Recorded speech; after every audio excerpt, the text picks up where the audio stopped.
Nah, yang saya ingin sebagai pembuat film yang sudah terekspos dengan sinema Korea dari awal tahun 2000-an, yang saya ingin tekankan di sini adalah apa yang dilihat sekarang itu tidak dibikin kemarin.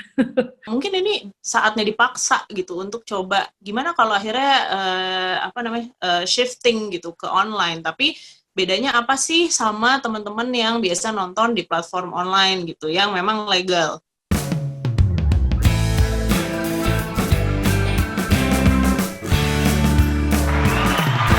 Halo Sobat Antara, kembali lagi di program Cerita dari Selatan. Nah, kali ini saya tampil sedikit berbeda karena memang PSBB jilid kedua dimulai dan kita harus tetap running dengan berbagai cara. Kali ini kita akan membahas mengenai salah satu isu yang cukup menarik kita kemas, yaitu tentang industri perfilman. Bagaimana sih ketika pandemi ini masih berlangsung, tapi jangan sampailah industri kreatif itu juga terdampak terlalu banyak. Nah, pada podcast kali ini kita sudah kedatangan tamu Gayatri Nadia, seorang distributor program manager kolektif. Halo Nana. Halo Afud. Gimana kabarnya? Alhamdulillah baik. Gimana? Nah, akhirnya di sini alhamdulillah aman juga. Akhirnya Nana berkesempatan mampir di podcast Cerita dari Selatan. Nah, Nana, aku pengen tanya nih, Nana kan di sini sebagai distributor program manajer kolektif, yang ternyata di dunia film ada loh profesi itu dan pekerjaan itu ngapain aja sih? Oke, ya. Ini masih banyak banget yang nggak tahu karena memang kalau kita taunya nonton film udah di bioskop itu eksebitor. Nah, ketika dari pembuat film, dari produsernya ke eksebitor itu ada distributor gitu ya, kayak barang-barang aja lah ya, biasanya nggak langsung nyampe gitu kan. Nah, profesi ini memang sebenarnya mendekatkan film ke penonton dan juga membuka jalan juga untuk film-film yang mungkin nggak punya kesempatan lebih luas ditonton gitu. Nah, kebetulan kolektif sendiri ini inisiatif distribusi film yang memang fokusnya ya ibaratnya ngambil kolamnya nih untuk film-film yang alternatif atau kalau misalnya orang-orang bilang film indie gitu. Cuman ya indie tuh pada dasarnya sistem yang masih independen, di mana film Indonesia juga masih banyak banget yang independen gitu ya. Jadi emang kolektif banyak mendistribusikan film-film Indonesia, baik yang lama atau yang baru, mungkin yang pernah tayang di bioskop tapi sebentar, atau nggak pernah tayang sama sekali. Biasanya kan suka, wah di festival tapi nggak bisa nonton di bioskop, nggak ada, atau cuma di kota-kota tertentu. Jadi itu peran yang dipegang sama kolektif sebagai distributor film. Gitu sih kira-kira. Oke. Berarti itu profesi ya? Kalau profesi kan berarti ada monetisasinya dong. Itu Ya. bagaimana proses monetisasinya itu tetap berjalan dan mendapatkan profit dari situ gitu? Ya benar banget kalau tadi ditanya profesi, iya gitu, karena di industri film secara global, internasional, ada profesi sales agent dan juga distributor film gitu, yang memang itu bagian dari ekosistem film ya gitu. Jadi di Indonesia memang masih jarang, kalaupun ada di sini distributor yang cukup besar, yang kita tahu masih sister company sama eksebitor film besar juga. Nah kebetulan kalau yang kayak kami, sistem kerjanya memang kita dari pemasukan itu dari tiket yang diputar di kita bikin pemutaran film kerjasama sama penyelenggara, misalnya nih di contoh ya di Palu gitu, misalnya di Palu nih bioskopnya jarang banget muterin film Indonesia gitu, akhirnya bikinlah teman-teman di Palu bikin pemutaran, inisiatif mereka cari tempat, cari alat yang proper, terus nanti dari situ kami yang akan ngasih rights-nya gitu, karena rights film yang udah dipegang kami juga udah dapat nih dari filmmaker gitu, jadi itu yang nanti penontonnya segini, tiketnya segini, nanti dari angka tersebut yang dibagi ke 3 komponen, ke penyelenggara sebagai pemilik atau penyelenggara kegiatan, distributor, dan yang pasti pemilik film. Jadi kurang lebih kayak gitu sih. Dan sekarang juga banyak banget kan acara-acara festival gitu, ntar ada nonton filmnya, itu juga salah satu jalur untuk monetisasi juga kalau untuk film-film seperti ini. Kalau untuk perlengkapannya sendiri nanti gimana Nana menyediakan itu? Oke, jadi kalau yang kita tahu namanya distributor tadi tuh kerjasama sama eksebitor kan. Nah, artinya eksebitor sebagai penyelenggara acara itu harus punya alat-alat yang proper gitu. Artinya apa? Layar, sound system, terus juga proyektor yang bagus, jangan proyektor meeting, karena tuh beda banget. Nah, itu biasanya kami yang minta ridersnya. Kalau mau kerjasama putar film ini, harus ada alat-alat kayak gitu. Nah, tapi satu lagi nih yang mungkin juga teman-teman masih banyak yang nggak tahu, banyak hal yang ketika muter film, rights film, itu nggak dengan serta-merta tuh bisa diambil dari mana aja gitu. Kayak misalnya sekarang banyak banget platform online gitu. Terus nanti putar filmnya, dari platform online A nih.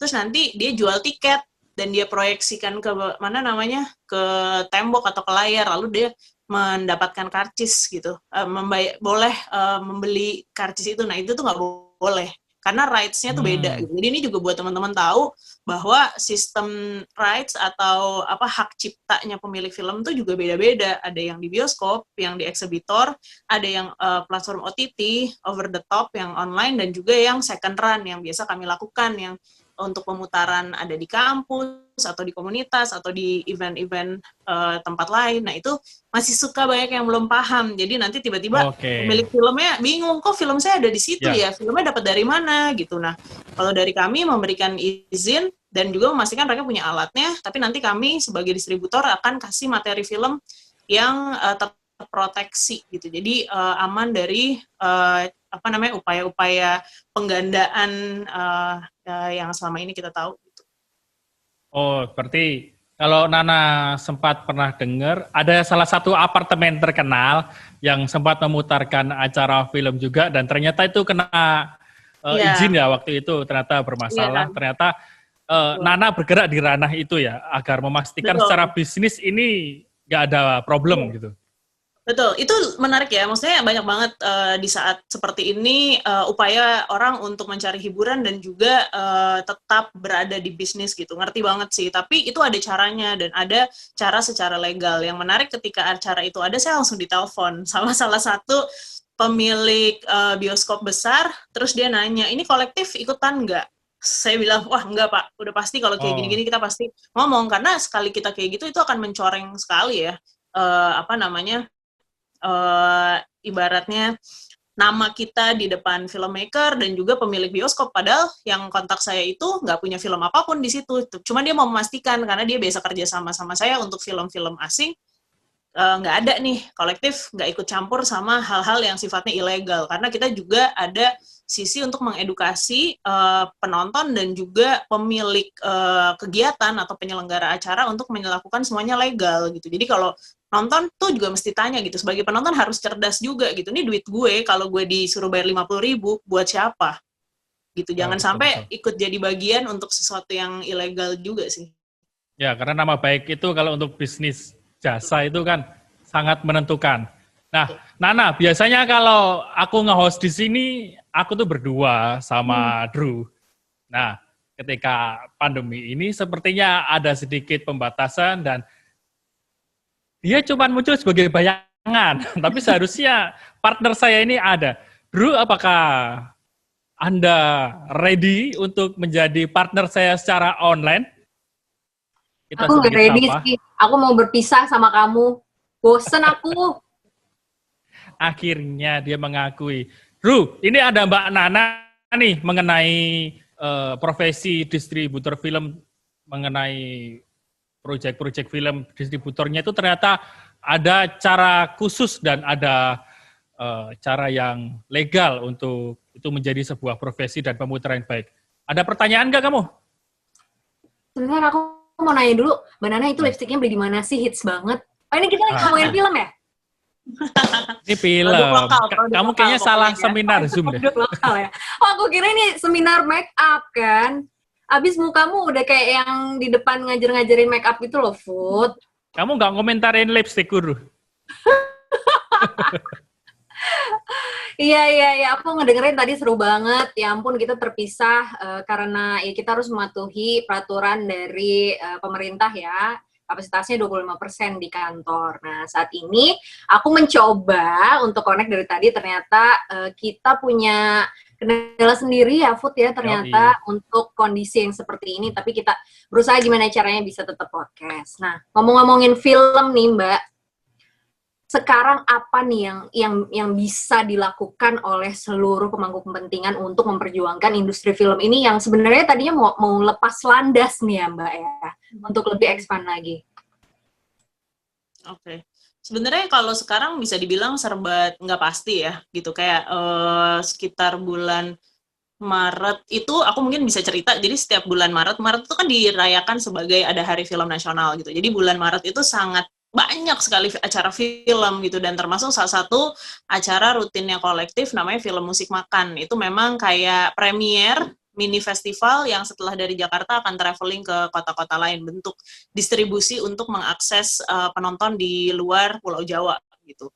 Nah, itu aku kebetulan banget tuh hari dimana kita bikin acara adalah hari terakhir setelah habis itu minggu depan langsung PSBB yang pertama gitu, dan itu terlihat sekali teman-teman tuh masih wah bingung ngapain ya gitu, dan kami juga sempat bikin kayak FGD kecil sama teman-teman komunitas di luar Jakarta, kita bisa apa sih gitu. Nah, untuk dari bulan Maret sampai kayak mungkin Mei, Juni gitu banyak banget juga kan, akhirnya dimanfaatkan untuk berbagi soal pendidikan, edukasi film gitu. Kalau lihat kan banyak webinar dan segala macam, mungkin ini saat yang tepat untuk belajar kembali, dan ada juga sih sebenarnya dukungan dari seperti Kemendikbud gitu untuk bikin acara ini gitu. Cuman memang untuk kedepannya menurut aku sih ini sangat tidak pasti ya gitu. Yang syuting nggak tahu tuh gimana caranya, karena kebetulan aku bukan dari tim produksi gitu. Cuman kalau dari segi distribusi gitu, mungkin cara-cara seperti menggunakan akses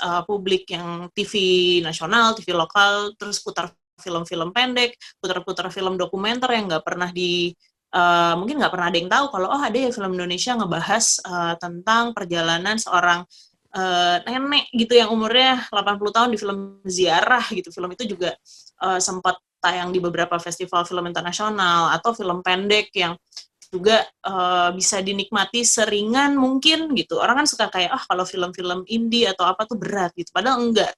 Mungkin dari situ dulu kali ya buat penonton gitu, karena kalau untuk industri sendiri, festival di luar negeri itu tetap jalan dengan cara online gitu. Itu juga aku lihat beberapa teman-teman filmmaker ikutan gitu, mereka mempitching produksinya, ada juga yang akan tayang perdana di festival film di Busan nih yang di Korea gitu, film Indonesia gitu. Aku rasa sih tetap harus tetap punya semangat mengerjakan itu semua walaupun nggak pasti gitu. Menurut aku di sini juga kalau misalnya secara bioskop buka gitu, aku juga nggak tahu gitu apakah itu kebijakan yang tepat gitu, karena ya nanti daripada lebih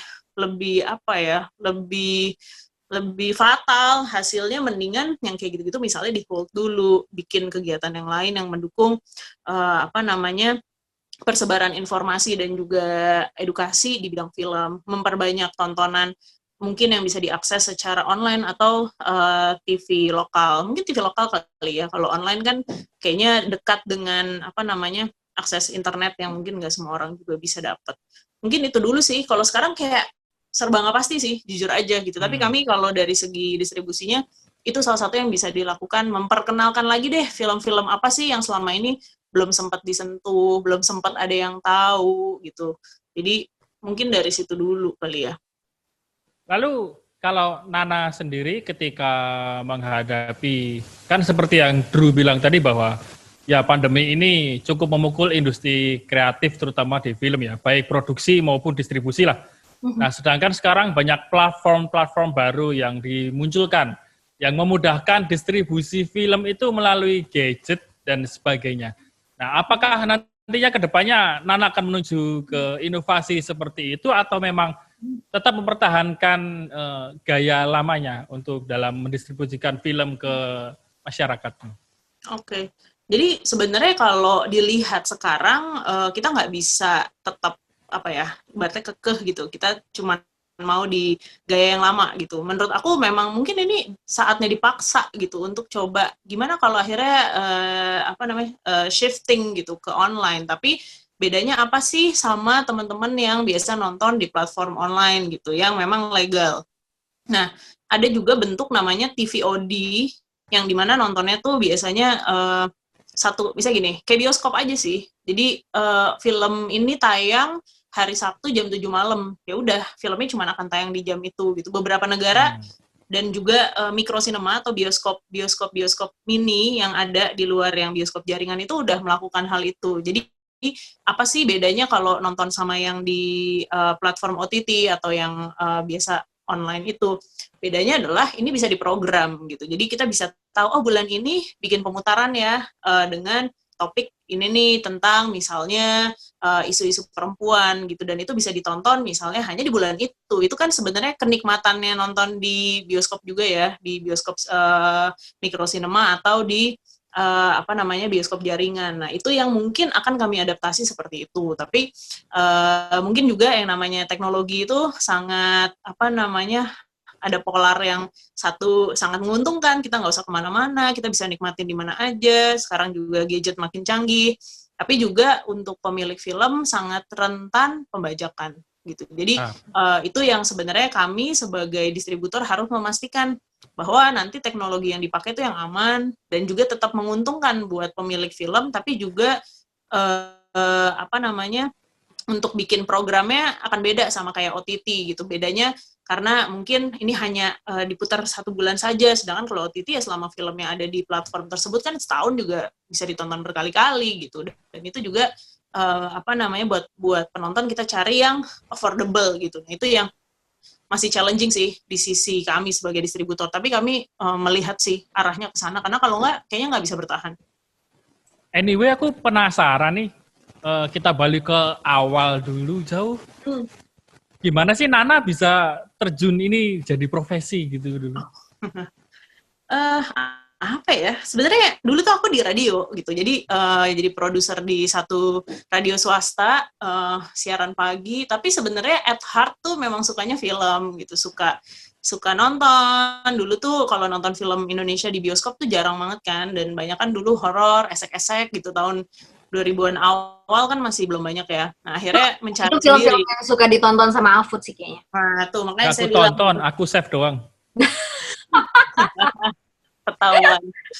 Terus ya akhirnya nyari film, nontonnya tuh di festival film gitu ya. Dulu ada G-Fest, Jakarta International Film Festival, ada Europe On Screen yang sekarang juga masih ada. Terus dulu saya suka nontonnya di Kino Forum yang di tim ya. Nah, itu memang sebenarnya suka dari situ aja, sampai akhirnya mengerti bahwa ada loh profesi yang ibaratnya bisa tetap nonton, tapi karena saya nggak tertarik untuk jadi pembuat film gitu. Jadi bisa ada di film tanpa harus bikin film. Nah, ternyata ya berkaitan dengan pemutaran gitu. Jadi saya sempat kerja di PH Film waktu itu di Kalyana Shira Foundation, yang kebetulan waktu itu ikut mendistribusikan film dokumenter tentang batik, terus juga bikin festival film untuk anak-anak, dan sempat terlibat juga saya di Jakarta International Film Festival, tapi dulu juga jadi volunteer gitu, karena ngebayanginnya bisa nonton gratis gitu, padahal mah kalau udah jadi volunteer mah nggak bisa nonton lagi acara ya. Jadi dari situ sih, karena keinginan dan kesukaan untuk nonton dan pengen itu jadi hal yang dikerjain setiap hari gitu sih. Jadi emang ada masanya akhirnya sekarang kayak nonton terus. Ya lelah juga sih, tapi seneng bisa dapat akses film-film baru, film-film yang nggak pernah ditonton sama orang atau nonton duluan gitu, dan bisa ngerekomendasiin film, kenapa sih film ini cocok buat Afud, nontonnya ini nih gitu, jangan nonton film horor esek-esek, nontonnya ini. Terus kalau Drew mungkin cocoknya film kayak gini, artinya bukan cuman film yang bagus atau nggak bagus, kayak susah kalau ditanya filmnya bagus nggak, ya kadang-kadang ada film yang mungkin secara konten dia sangat baik menceritakan pesan atau punya makna sendiri, tapi bukan berarti dia pasti bagus. Bagus itu kan relatif ya, dan sangat subjektif gitu. Jadi dari situ sih awalnya, dan ya nggak berasa sih sekarang, tapi baru 8 tahun terakhir ini kerja di sini. Tuh, tanggung jawab, Bro. Apa? Namaku jadi disebut Nana kan tadi nyimpen film itu. Ada pertanyaan lagi kan, Bro? Enggak sih, cuman aku kayak melihatnya sebenarnya sedih ya, karena masalah film itu kan bukan masalah sekedar karya seni ya, Food ya. Sebenarnya itu banyak banget masyarakat Indonesia yang pekerjaannya tuh bergantung sama industri film, bahkan ada ratusan ribu gitu di seluruh Indonesia.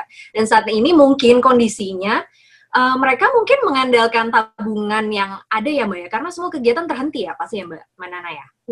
Iya. Kalau kayak yang syuting film ya mungkin nanti bisa ditanyain sama produser film yang lebih paham, itu bener-bener krunya banyak banget dan mereka tuh yang apa ya, bukan cuman sisi kreatifnya doang kan, sampai di logistik segala macam itu benar-benar bergantung sama syuting film gitu. Nah itu mungkin nanti bisa ditanyain langsung untuk mastiin, tapi yang saya tahu gitu, sampai waktu itu sempat ada kayak gerakan solidaritas sinema untuk menggalang dana untuk pekerja-pekerja film, terutama yang pekerja harian juga gitu, karena mereka juga dari syuting ke syuting gitu kan. Nah itu juga sangat terdampak sih. Belum lagi beberapa ruang putar yang sudah terlihat mulai kolaps. Karena ya sama kayak bioskop, nggak bisa buka. Apalagi kalau bioskop kan sangat profit oriented gitu. Sedangkan ruang putar yang lain, mereka mungkin pengennya emang jualan program gitu. Orang tuh diajak untuk nonton karena ingin menikmati cinematic experience yang kayak gini. Tapi ya bukanya aja belum tentu boleh. Begitu kapasitas penontonnya juga terbatas. Nah itu juga makin menekan perkembangan mikrosinema di Indonesia dan distribusi seperti yang kolektif lakuin.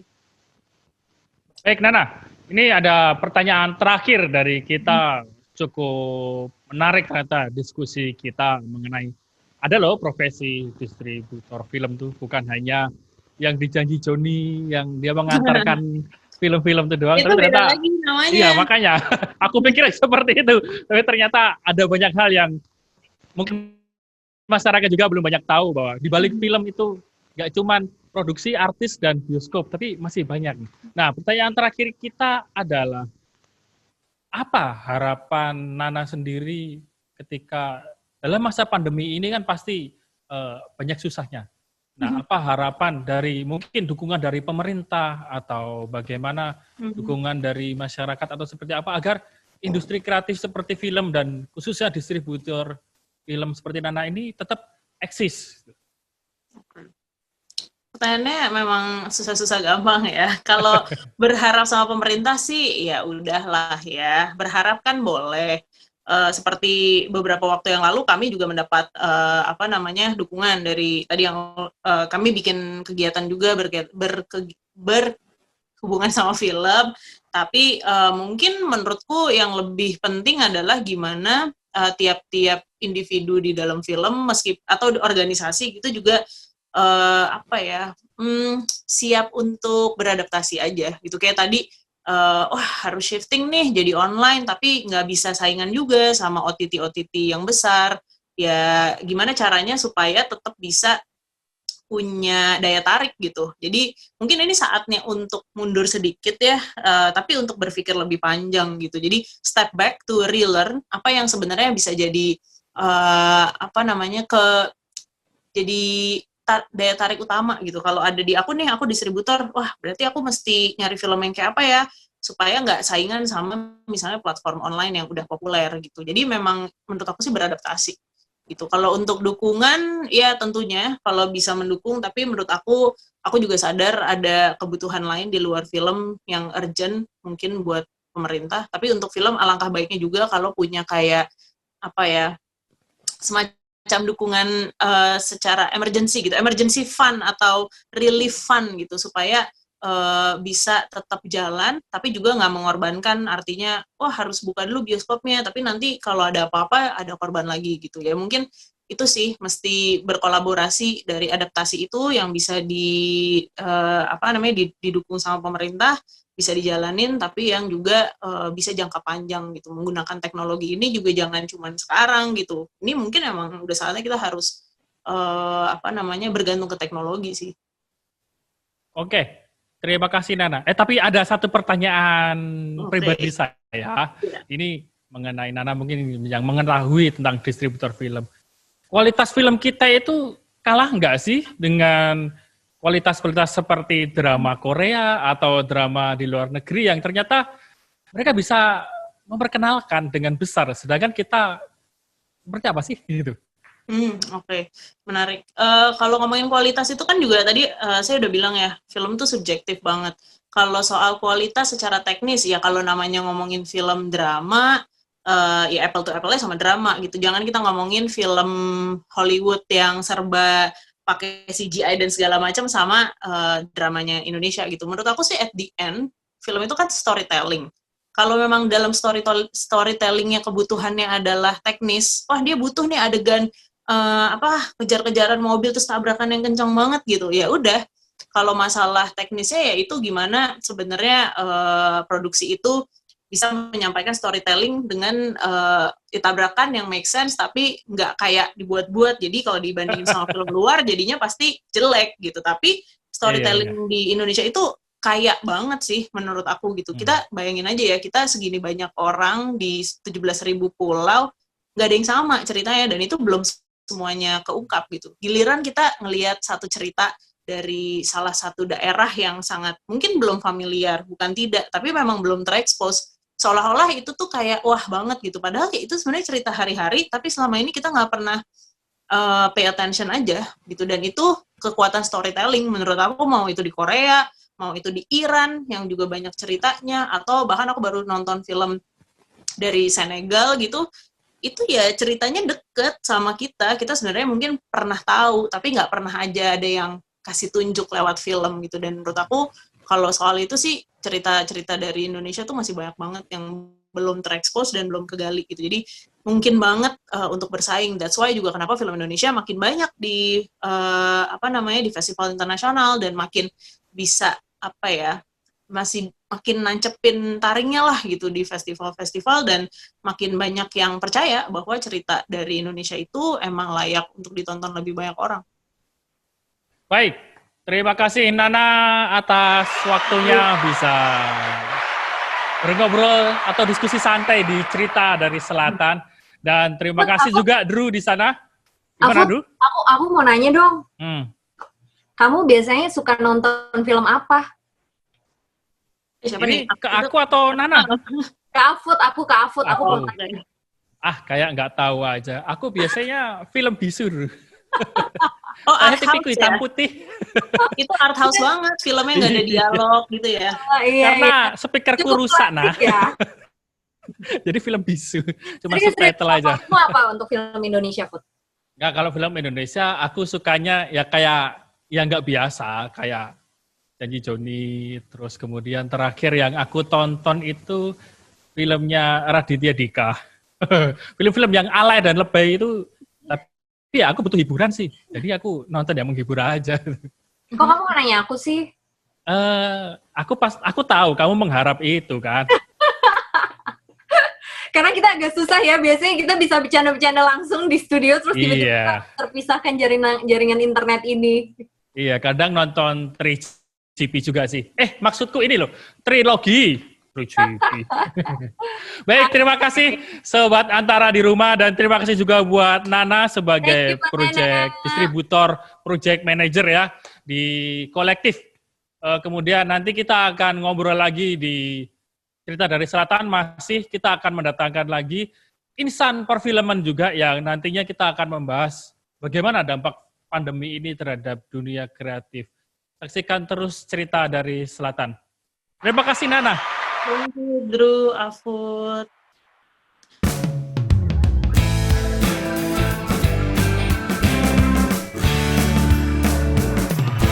Baik, Sobat Antara.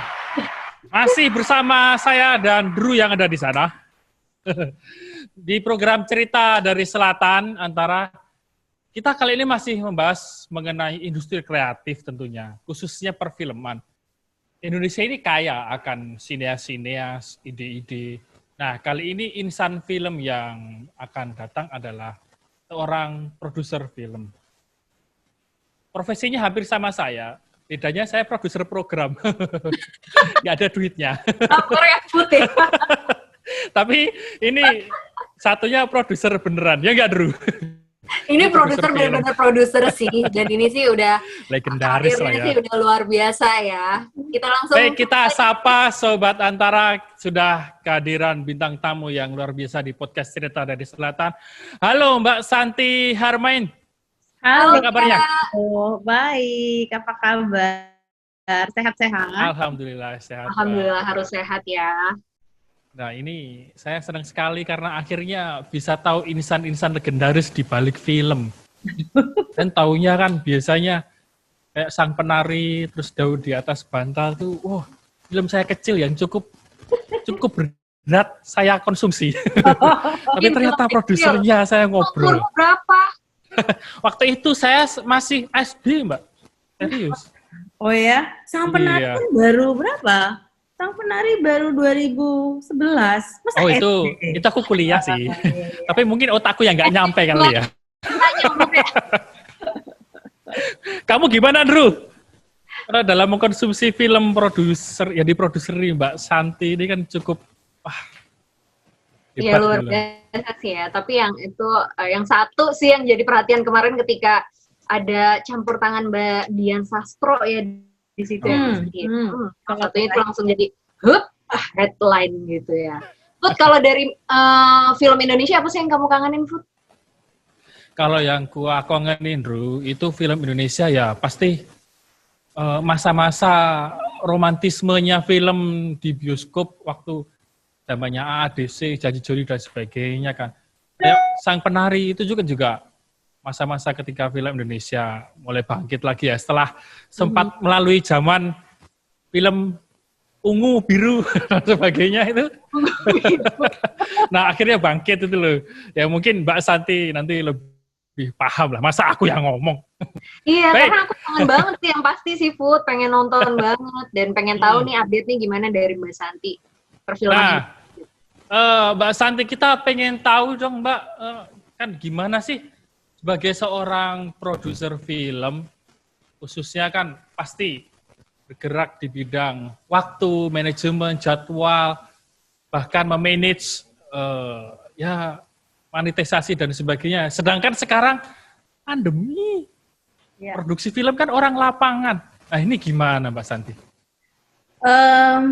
Ya ini semacam apa ya? Ini pandemi ini bagaikan halilintar. Oh iya bener.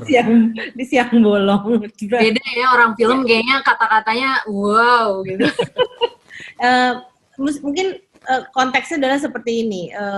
Yang saya sedikit berbagi pada waktu sebelum pandemi, sebelum COVID-19 ini terjadi, yang baru saja 8 bulan yang lalu, perfilman Indonesia itu sedang mengalami tingkat pertumbuhan yang sangat tinggi gitu, 20% per tahunnya. Jadi bayangkan semua sibuk, tingkat produksi juga tinggi sekali, tiba-tiba harus rem mendadak dan semua berhenti gitu, bayangkan gitu ya. Sebelumnya begitu banyak film yang didistribusikan di bioskop, begitu banyak yang diproduksi, yang direncanakan, semua harus berhenti. Dan tidak hanya berhenti, tapi kita sekarang ini yang bikin pusing adalah bagaimana memulai kembali gitu, bagaimana memulai kembali dan dengan adanya pemikiran bahwa ada pandemi di tengah kita dan harus dipikirkan protokol kesehatan supaya kita semua aman dari segala lini dari industri perfilman ini sendiri. Jadi kita tidak hanya bicara soal produksi saja, tapi kita juga bicara soal distribusi. Terus terangnya saya sangat kangen, mungkin banyak orang yang akan sangat kangen sekali nonton di bioskop, bukan kalau ada film baru kan kita lihat, oh yuk ke bioskop nonton bareng-bareng gitu. Sekarang kita belum bisa menikmati experience itu. Jadi ada banyak hal sekali, banyak elemen, banyak titik yang total berubah di siang bolong menurut saya. Mbak Santi, dengar-dengar kan sebelum PSBB jilid kedua ini kan sedang dalam proses film ya. Terus tiba-tiba dihentikan atau bukan dihentikan ya, apa ya? dikabarkan dengan adanya PSBB jilid kedua ya? Gimana ceritanya? Sebetulnya PSBB jilid pertama, Mas Afud. Oh, yang pertama. Pada waktu PSBB jilid pertama itu, sekarang udah jilid lagi ya. Iya, kita sebutnya sih jilid. Jilid pertama itu kami sedang persiapan mau produksi. Waktu itu kalau nggak salah kita udah siap mau produksi itu di awal April, dan kita juga siap mau merilis film di awal April juga. Gitu. Jadi ada dua kegiatan besar yang sedang kami lakukan di Base Entertainment adalah dua hal ini. Jadi pertama mau tayang di bulan April dan mau produksi gitu. Tiba-tiba di bulan Maret semua harus stop gitu. Baik di kedua maksudnya hulu dan hilir ini, kegiatan hulu dan hilir ini harus kami berhentikan gitu. Dan harus memikirkan berapa lama situasi ini yang kita semua tidak punya jawabannya pada saat itu, dan kemudian langkah apa berikutnya yang harus dilakukan gitu. Karena memberhentikan produksi itu kan artinya kita baru mau syuting, jadi sedang masa final praproduksi. Jadi mesti pikir krunya seperti apa, kita nunggunya berapa lama, nanti kalau kita mulai lagi seperti apa, itu kan semua harus di yang kita misalnya istilahnya tidak hanya deal saja, tapi bagaimana nanti kita memulai, itu kan kayak nyalakan mesin ya, mesin produksi itu kan kayak nyalain mobil gitu loh. Kalau diberhenti nanti pas mau nyalain lagi tuh setup-nya seperti apa, itu banyak sekali yang harus dipikirkan gitu. Nah, sama juga dengan film. Nah, itu film adalah film kolaborasi saya dengan Dian Sastro. Guru-guru gokil itu juga pada saat itu sudah siap mau tayang kira-kira sebulan lah sebelum rencana tayang di bioskop. Jadi bayangkan, sudah persiapan promo, sudah ini itu, tiba-tiba semua harus diberhentikan. Jadi kita mesti berpikir ulang, ini kapan harus ganti tanggal, ganti apakah strateginya seperti apa gitu, apakah pendanaannya cukup. Jadi pusing lah pada dasarnya seperti itu. Jadi total tidak hanya berhenti tapi ada unsur ketidakpastian yang besar. Itu sih yang cukup. Ru, ada pertanyaan nggak, Ru? Wah, Mbak Santi, mungkin di lokasi kan ada protokol baru ketika. Berarti kan tetap produksi ini kan ya, Mbak Santi. Nah, Ru, gimana nih, Ru? Ya, silakan Mbak Ru. Aku punya segudang pertanyaan nih. Kalau aku nanya, aku akan kasih waktu buat kamu nih, Put. Aduh, jangan segudang lah, secuil dulu. Karena ini Mbak Santi ini banyak banget ilmunya yang bisa digali dari Mbak Santi. Seberapa besar nih dampak pandemi ini untuk perfilman Indonesia sih? Terutama di produksi ya? Ya, kalau kita bicara produksi sendirilah pada dasarnya ya. Jadi dari PSBB jilid 1 itu kan kami berhenti. Kemudian kita harus menunggu dulu protokol apakah dari pemerintah sudah boleh mulai produksi kembali di PSBB transisi, bagaimana itu kan harus dipikirkan semuanya, ketentuan-ketentuannya dan lain-lain. Nah, barulah kita mulai merencanakan kembali, syuting mulai kapan lagi. Jadi kita kemarin mulai masuk praproduksi film yang sama tuh di bulan Agustus gitu. Di bulan Agustus. Nah, dengan pemikiran kita akan syuting di tengah-tengah pandemi ini, nomor satu yang harus dipikirkan adalah yang kita bilang protokol kesehatan. Nah, protokol kesehatan ini harus sangat lekat dengan yang namanya desain produksi kita gitu. Berapa hari syutingnya di mana, berapa orang, jenis adegannya seperti apa. Habis itu jadi kita harus mengalokasikan dana tambahan, dan juga kita harus ngedesain, dan desain itu berulang-ulang. Itu kalau nggak salah kita melakukan waktu 2 bulan lah, dan itu juga tukar pikiran dengan para produser yang lain gitu, rekan-rekan saya di Aprofi dengan Mbak Lala, Mbak Mira, Dede, pokoknya semua yang mau produksi kita semua rembukan, ini caranya seperti apa, karena kita harus sangat bertukar informasi di sini gitu. Gina kemarin juga sempat produksi, tanya sama Gina, Gina di Cinta 1, 2, 3 kalian protokolnya seperti apa, pembelajarannya seperti apa, jadi kita harus update terus gitu. dan harus menyisihkan dana tambahan khusus hanya untuk protokol kesehatan ini. Gitu. Seperti contohnya sebelum mulai produksi itu semua kru harus tes dan jenis tesnya harus PCR swab, bukan antibody basically. Jadi benar-benar harus ya kita harus mau nggak mau harus pilih yang mahal tapi untuk menjaga keselamatan semua. Jadi konteksnya adalah semua dites, jadi kita membuat klaster sendiri, klaster produksi ini. Jadi semua yang di dalam klaster produksi ini harus negatif gitu. Nah, setelah itu setiap harinya kita tes juga. Jadi tidak hanya pada waktu kita mau bikin klaster di awal, tapi setiap harinya kita punya sampel, mungkin let's say ada 90 orang, katakan 90 orang, jadi setiap 90 sampai 100 namanya. Jadi setiap harinya tuh ada 10 orang yang dites setiap hari selama 20 sampai 24 hari, setiap hari ada yang dites gitu. Luar biasa. Luar biasa kan. Kita kasih tepuk tangan dulu. Ternyata kosnya luar biasa juga ya, Food ya. Iya, makanya itu. Iya. Harus pindah lokasi ternyata dan ada budgeting lagi dan sebagainya. Aduh, kalau aku udah putih mungkin rambutnya. Tapi aku nggak kebayang sih kalau memang produksi itu benar-benar berhenti, karena banyak banget masyarakat Indonesia yang bergantung dengan perfilman Indonesia dan bekerja dalam bidang itu ya, Mbak Shanti. Pernah ada cerita nggak kemarin-kemarin apa sempat vakum dan mereka benar-benar harus struggling? Sangat struggle, apalagi untuk basically para pembuat pekerja film yang memang istilahnya freelancer gitu ya, freelancer, dan mereka dari proyek ke proyek. Nah, bayangkan yang tadi saya jelaskan, sebelum adanya pandemi ini industri kita pertumbuhannya sangat tinggi, jadi semua para freelancer ini sebetulnya punya banyak sekali job gitu yang mereka sudah atur, mereka sudah merencanakan, oke, habis proyek ini masuk proyek ini, dan juga perencanaan keuangan mereka kan didasari oleh itu gitu. Tiba-tiba ini semua stop, dan dengan stop tidak hanya stop aja tapi belum tahu kelanjutannya seperti apa. Bisa bayangkan nggak bagaimana hidupnya ya. Jadi istilahnya perencanaan semua jadi bubar lah, berantakan total gitu. Tapi saat ini sudah cukup beradaptasi ya, Mbak Shanti ya?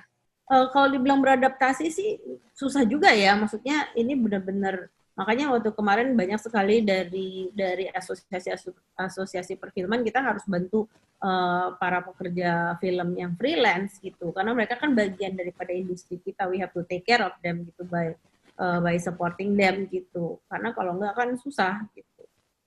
Nah, Food, ini kata-kata dari produser beneran nih, Food, harus didengar. Makanya itu, kalau aku kan produser KW16. Terus Mbak Santi sekarang lagi sibuk apa dong? Produksi juga ya? Masih produksi. Jadi produksi yang sama yang harusnya kita kerjakan di April, kemarin mulai di awal September. Jadi di awal September kami sebagian besar, actually 90% itu syutingnya di luar Jakarta, basically. Itu sedikit lagi selesai. Jadi mudah-mudahan. Yang film Akhirat itu ya, Pak? Ya, Akhirat lah. Nah, tadi mau aku perkenalkan, tapi nggak enak. Inilah produser Akhirat itu kan. Wah. Ya, gitu. Akhirat, gini dong Mas Afud menjelaskannya, Akhirat love story, gitu. Oke. Maksudku biar Mbak Santi yang memperjelaskan langsung, gitu. Mudah-mudahan nanti Akhirat love story-nya bisa lancar lah. Amin. Terus ada pertanyaan juga nih Mbak Santi, kan produser itu bukan hanya memikirkan mengenai produksinya saja. Betul. Kemudian pasca produksi untuk mengenai distribusi film pasti terpikirkan juga kan. Pasti. Sedangkan eksibitor sendiri seperti bioskop dan sebagainya juga sedang off karena pandemi. Nah, lalu platform-platform atau strateginya untuk menjual atau memperluaskan film ini gimana Mbak Santi? Kalau menurut saya sih gini, bioskop itu adalah salah satu elemen yang sangat penting dalam industri perfilman, karena istilahnya pemasukan terbesar daripada istilahnya model bisnis dari perfilman Indonesia itu ada di distribusi melalui bioskop. Jadi nanti kembalinya lagi bioskop itu adalah hal yang amat sangat penting untuk industri perfilman ini gitu. Jadi kita semua sangat mengharapkan bioskop akan kembali. Masalahnya adalah bagaimananya dan kapan gitu. Itu sih ketidakpastian itu yang membuat kita banyak pusing, baik pihak bioskop maupun para produser. Di hal yang sama, market Indonesia ini kan yang tadi saya bilang sebelum COVID ini pertumbuhan besar ya, maksudnya baik dari konteks box office dari bioskop maupun juga sekarang ada banyak pemain-pemain streaming platform internasional yang masuk ke dalam pasar film Indonesia gitu, dengan adanya Netflix, dengan adanya sekarang ada Disney Plus Hotstar, kemudian kita juga masih ada iFlix, masih sekarang ada Mola TV, ada banyak lah, dan juga yang platform-platform lokal seperti GoPlay, ada Klik Film, masih ada beberapa, gitu. Ada video.com juga ya. Nah ini adalah kalau kita bilang kalau di industri itu harus ada beberapa channel distribusi. Jadi salah satunya yang utama tadi saya bilang bioskop, dan kemudian channel distribusi yang berikutnya adalah televisi juga tayang di televisi, free to air maksudnya itu juga salah satu channel distribusi. Dan kemudian yang sekarang sedang marak adalah OTT streaming, OTT digital streaming platform basically gitu. Nah, terus mereka Santi, ya. Aku penasaran juga nih.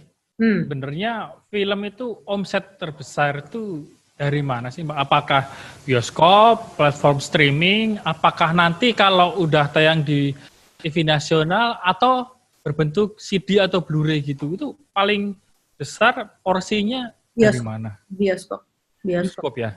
Ya, dan lebih dari 50%. Makanya lebih dari 50%? Berarti sangat berpengaruh ya Mbak Santi? Amat sangat berpengaruh. Nah, nantinya ketika porsi 50% sendiri ini kan kita nggak tahu bioskop sampai kapan untuk mendapatkan dibuka. Apakah ada inovasi channel yang sudah dipersiapkan untuk 50% ini di breakdown untuk streaming aja lah, tapi income-nya agar sama seperti setara bioskop itu? Beda. Ya? Income-nya beda, totally beda. Tidak modelnya totally beda, sangat beda dengan bioskop. Kalau untuk bioskop itu istilahnya untuk para pembuat film itu upside-nya bisa tinggi. Makanya kalau box office kan itu bisa untungnya lebih besar ya gitu. Tergantung karena dia modus distribusinya beda begitu. Nah, kalau untuk seperti kita ke OTT platform itu platform digital ya? Ya, platform digital itu biasanya bisnis modelnya adalah licensing gitu, basically. Jadi beda dalam konteks kontribusi dalam pemasukan distribusi sebuah film, sangat beda gitu. Dan tidak bisa menggantikan gitu. Jadi sebetulnya itu sifatnya komplementer gitu, bukan menggantikan gitu. Dengan ketidakpastian ini Mbak Shanti, yang kita masih nggak tahu kapan bioskop ini bisa dibuka dan beroperasi normal. Optimistiskah kalau perfilman Indonesia bisa tetap hidup? Saya harus optimis dong. Saya harus optimis, kalau nggak optimis berat ya. Gitu. Harus optimis, tapi tentu dengan banyak kalkulasi lah. Kalau Anda tanya sama saya bagaimana jawabannya, saya akan dengan jujur saya jawab, saya tidak mungkin dari 10 pertanyaan saya tidak tahu jawabannya 4 atau 5 setengahnya lah, saya nggak tahu karena ada variabel waktu di sini, ada variabel ketidakpastian juga. Dan itu juga terkait dengan bagaimana kita sebagai bangsa menghandle COVID-19 begitu. Kalau kita bisa dengan memulai bisa menekan kurva ini menjadi landai seperti negara-negara lain, mungkin ini akan sangat membantu, bukan mungkin, ini pasti sangat membantu kembalinya industri ini untuk berjalan menuju normal. And we'll see definisi normal seperti apa. Gitu. Saya sangat hati-hati sekarang menggunakan definisi. Ya, normal lah, terus adaptasi dan sebagainya. Mungkin istilahnya kita harus milih-milih. Betul. Kemudian Mbak Santi, ada beberapa pertanyaan dari Sobat Antara nih tadi, bahwa sebagai seorang produser, Mbak Santi kan pasti memilih kan film ini menurut saya ini nanti bakal bagus nih, sukses dan sebagainya. Nah, kalau saya tanya pendapatnya Mbak Santi sebagai subjektif produser mungkin, gelombang film Korea ini kan gampang sekali menerpa di Indonesia. Sedangkan kita Indonesia kan kualitasnya sebenarnya juga bagus.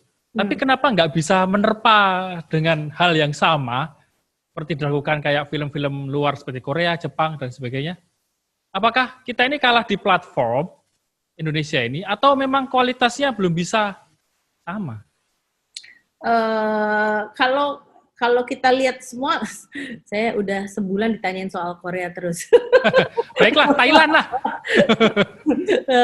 Saya juga penggemar film Korea dan penggemar drama Korea. Tapi apa yang kita lihat saat ini kan sebetulnya ada peningkatan yang tajam dari banyak penonton. Ada yang banyak discover, wow, drama Korea seperti ini. Oh, film Korea seperti ini. Padahal sebetulnya di dalam konteks para sineas-sineas kita sudah tahu Korea dari tahun 2000-an. Tapi penonton Indonesia baru jatuh cinta kepada sinema Korea dan drama Korea. Karena baru sempat nonton karena di rumah. Betul sekali. Dan ini sepertinya jadi tren ya. Iya. Nah, yang saya ingin sebagai pembuat film yang sudah terekspos dengan sinema Korea dari awal tahun 2000-an, yang saya ingin tekankan di sini adalah apa yang dilihat sekarang itu tidak dibikin kemarin. Apa yang dibuat sekarang, apa yang terlihat sekarang yang sudah jadi, yang orang mengagumi, oh Korea seperti ini, itu adalah hasil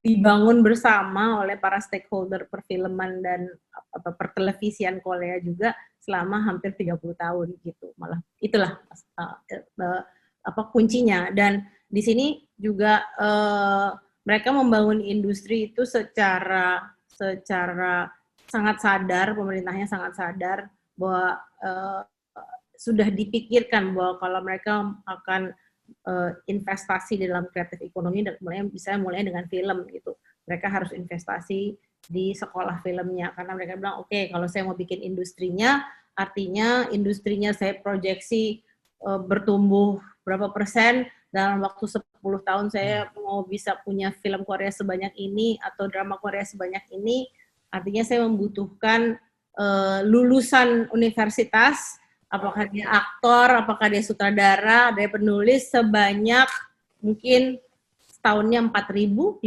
orang, or something like that. Itu saya pernah ada diskusi dengan KOFIC, istilahnya Korean Film Commission, bahwa itu sudah dipikirkan capacity building-nya. Jadi pada waktu mereka membuat satu film yang bagus, itu harus, kenapa tadi bilang kita mau menerpa gitu ya, bahwa inilah hasil karya. Tidak hanya bagus tuh nggak boleh hanya satu, bagus tuh harus konsisten. Sustainable gitu ya? Yes, harus sustainable. Baru mau bilang, harus sustainable. Okay. Gitu. Baik, Mbak Santi, sebenarnya ini sangat menarik, tapi kita terbatas durasi dalam obrolan kita.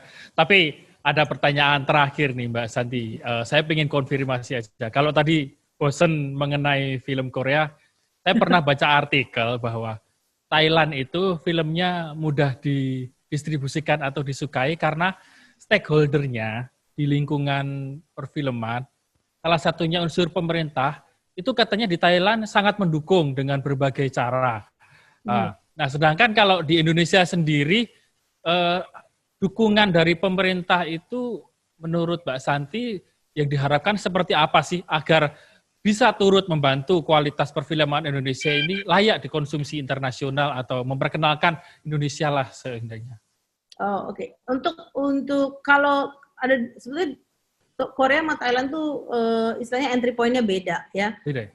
Beda. Waktu itu Thailand itu banyak melakukan mereka awalnya kenapa menjadi secara mereka tuh sangat jago secara teknis dan juga banyak sekali pembuat film mereka tuh bagus-bagus sekali gitu. Ya. Lu suka lebihnya, lucunya juga itu. Iya. Nah, tapi mereka itu awal mulanya itu juga mulai dari industri. Jadi banyak industri produksi luar negeri, kebetulan banyak produksi dari Amerika ataupun dari industri periklanan yang produksi di Thailand gitu. Jadi mereka secara pengalaman banyak sekali tahu secara teknis, sehingga kalau kita lihat banyak sekali studio pasca produksi. Jadi kita bisa mixing di Thailand atau finishing film di Thailand tuh banyak lah. Tidak hanya pembuat film di Indonesia aja, dari Cina juga banyak yang pergi ke Thailand karena infrastruktur daripada industrinya tuh cukup baik gitu. Nah, itu dia entry point-nya adalah dulu banyak sekali production yang masuk ke Thailand, production luar negeri yang masuk ke Thailand. Jadi sehingga para pekerja filmnya itu sangat fasih karena banyak bekerja, jadi banyak sekali produksi. Itu di awalnya salah satunya adalah itu. Nah, kalau dalam konteks Korea emang didesain dari awal gitu, bahwa tujuannya adalah untuk membuat sebuah industri yang sebesar yang sekarang kita lihat. Dan satu lagi, tadi pertanyaan adalah bagaimana bantuan dari pemerintah bisa berjalan dengan baik. Nah, dalam konteks Korea itu awalnya mungkin hanya pendanaan, tapi pendanaan begitu saja itu tidak cukup. Yang dilakukan oleh mereka itu ada berbagai macam jenis bantuan, ada yang dalam konteks misalnya pajak, keringanan pajak, ada dalam konteks investasi. Mereka kalau nggak salah di awalnya itu membangun sekitar 10 sampai 15 investment fund yang untuk menginvestasi di proyek-proyek di Korea. Dan kemudian juga saya bilang tadi sekolahnya dikasih insentif untuk bisa buka program film. Jadi ada human resources, capacity building, ada dana, ada keringanan pajak, sehingga juga akhirnya istilahnya company-nya juga mau memacu, ada keringanan pajak, jadi I have to do better, so saya bisa apply untuk itu dan lain-lain. Dan yang terakhir adalah juga istilahnya profesi-profesinya dia bangun, let's say studio ini untuk bikin semua cerita yang bersejarah, dibangun mini size-nya semua ada di sini. Jadi semua bisa pergi ke provinsi itu, syutingnya di sana gitu. Jadi ada film commission di provinsi A, provinsi B, provinsi C. Nah, ini semua ada koordinasinya, dan juga mereka punya film festival yang terbesar di Asia, dan sehingga mereka mengundang pembuat film dari mancanegara datang ke sana untuk bisa berdialog dan juga discover Korean cinema. Seperti saya juga tahun 2000 pergi ke Busan, Korean cinema seperti ini, diundang, datang, lebih lama makin kenal, datang tiap tahun, akhirnya itu menjadi sebuah dinamika dialog. Jadi tidak hanya bentukannya hanya satu. Jadi bantuan tuh bisa banyak bentuk, tapi again harus konsisten, karena kita nggak bisa hanya bantu sekali atau 2 kali. Itu harus kayak building blocks gitu. Mungkin setelah industrinya lebih baik, mungkin ada pemain besar yang masuk, jenis bantuannya mesti berubah sedikit. Mungkin sekarang yang diperlukan bantuan adalah sektor yang ini gitu. Jadi dipantau dan kemudian ya itu sesuatu yang dinamis ya gitu. Kira-kira garis besarnya seperti itulah gitu. Wow, baik, jadi ya Food ya ternyata. Medru. Berarti mungkin kalau boleh saya simpulkan, mungkin stakeholder salah satunya pemerintah itu dalam membantu atau memperankan bukan hanya soal pajak dan sebagainya ya Mbak Santi, tapi banyak sekali koordinasi yang harus disatukan untuk membuat suatu karya sinema ini menjadi lebih bagus dan dikenal oleh masyarakat luas. Ya. Bahkan dari pendidikan ternyata ya. Ya, dan memerangi bajakan, piracy, unsurnya banyak gitu. Mau nggak mau persinggungannya banyak lah pada dasarnya. Gitu. Baik, terima kasih Mbak Santi sudah hadir di Cerita dari Selatan Podcast Antara. Kapan-kapan mungkin Mbak Santi bisa hadir di studio kita secara offline langsung, biar kita bisa langsung TikTok-annya itu, wah lebih menyenangkan lah. Atau mungkin bisa jadi produser di Antara. Aku diganti nanti. Pasti jadi bagus nanti podcastnya Antara. Baik, terima kasih Mbak Santi dan Bro di sana. Gimana? Semoga kita sehat selalu ya di tengah pandemi Amin. ini. Terima kasih banyak Mbak Shanti, luar biasa sharingnya. Sama-sama. Mudah-mudahan berguna. Amin. Baik, kita harapkan pandemi ini segera berlalu dan industri musik ini, maksud saya industri film. Kamu musik kebanyakan terus saja. main band itu. Iya, di belakang nih loh, aku udah nggak manggung, nggak dapet duit, ngamenku nggak ada penghasilan. Dia punya panggung sendiri kalau di kantor dan nggak ada yang nonton kalau dia main, Mbak. Baik, terima kasih Mbak Santi sebagai produser legendaris di Indonesia sudah mampir di Cerita dari Selatan.